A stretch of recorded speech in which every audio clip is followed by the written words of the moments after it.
class. In this module, we're going to go ahead and now shift gears a little bit, and we are going to go talk about some origins of early quantum theory.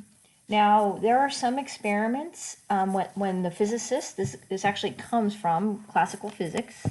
So let me go ahead and write this here. It's from classical physics. So it's, we're going to apply it with chemistry, but just some background is that when they did their experimentation, this contradicted, their experimental results contradicted their theory. So we're going to take a look at black body radiation, the photoelectric effect, and the Rydberg formula. Now, let's begin with black body radiation. So with black body radiation, what they were trying to figure out is why did objects glow? So Lord Rayleigh, who was a physicist, and he was doing these experiments in the late 1800s, he wanted to know, okay, what's going on? Why do we raise the temperature and get that glowing orange color? So that's what he was trying to study. And what he did was he came up with a black body. So objects, we know that objects, let me erase this. Objects, they will absorb, emit, and reflect light. We know that they do that. But Rayleigh, he tried to come up with what's called a black body. Now, a perfect black body means it absorbs all radiation. But what he tried to do was he said, okay, he wanted to come up with an object. So usually it's depicted as a box. And it will only absorb and emit light. So the black body will only absorb and emit light. Okay, so he took this object, and by the way, they're called black bodies, but they're really not black, they're glowing. But you provide some heat. So here, we're going to heat it up. And then what happens is that radiation is going to be emitted. So this radiation is emitted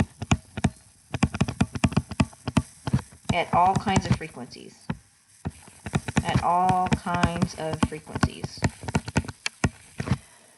And then over here, there was some detector. So this collects all the data. And then, so what their theory was in classical physics was that they would have intensity of the light over here on the left, and then they would have the frequency on the x. And their theory came up with this relationship. So their equations led to what's called a parabola. So classical physics predicted as our frequency increased, our intensity of our light increased infinitely. Now, light, we know our intensity of light does not increase infinitely. So if we heat an object, theoretically, they were saying, through their math was, well, we can get an infinite amount of X-rays or gamma rays. Now, we just know that's not true. And I'll use an analogy for just our home. So we know if we put a piece of toast in a toaster, it doesn't quickly burn our toast into smithereens, right? We don't get ash. So what they found is theoretically, as you go beyond our visible spectrum, so the UV and beyond, the calculations showed an infinite increase in our intensity. Now this is called the UV catastrophe.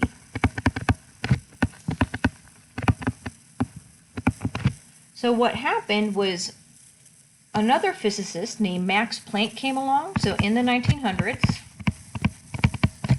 Max Planck came along, and he was actually studying how heat flows from hot to cold.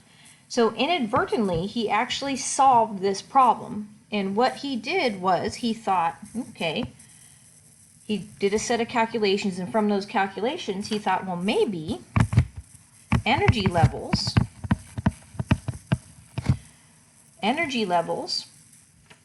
can't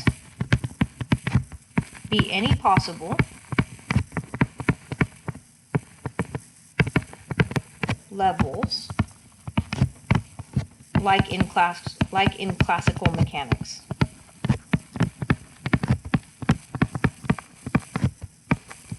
What he theorized was maybe there is some quantized set of values.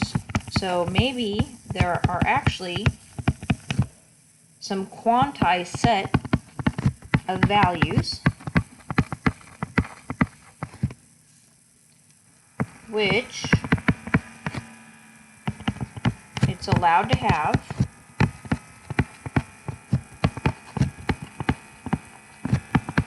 for the energy of the particles inside of the black body.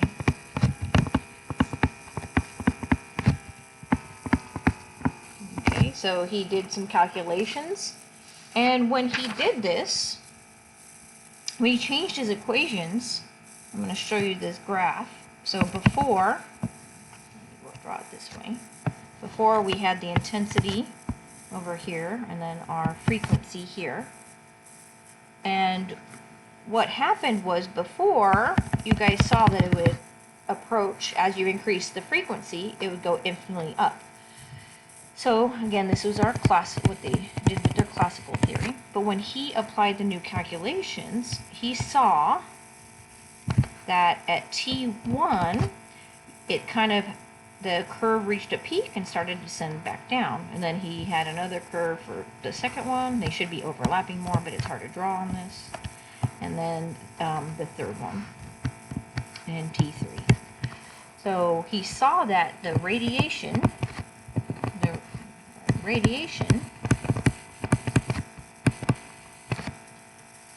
emitted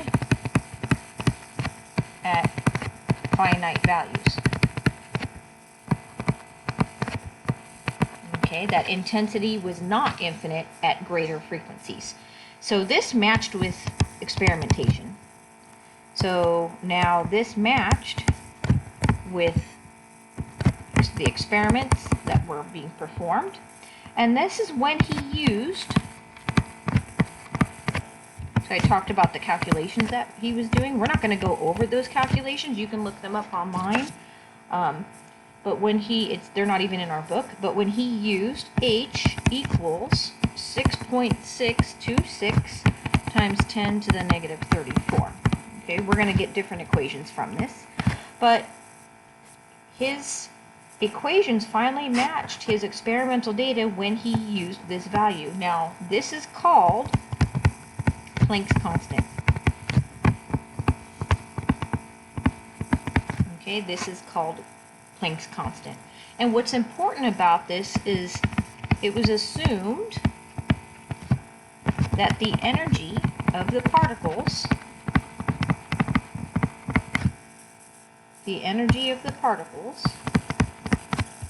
inside the black box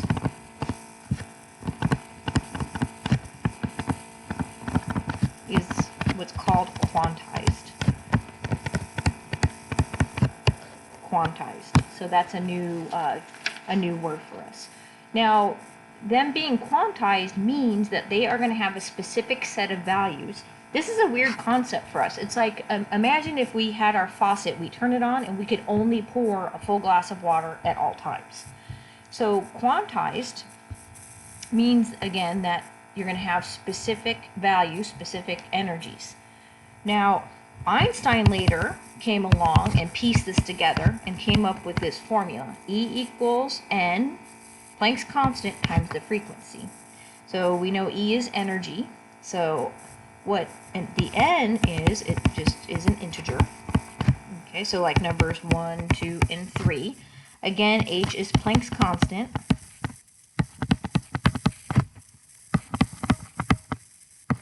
Planck's constant, and we know that nu is our frequency. And we're going to see this formula quite a bit during the rest of the chapter. But this is the first application where a quantum hypothesis solved a problem in classical physics. And it's interesting that in his quest for Max Planck to solve his heat flow question, he actually solved the UV catastrophe problem. Okay, on to the next module.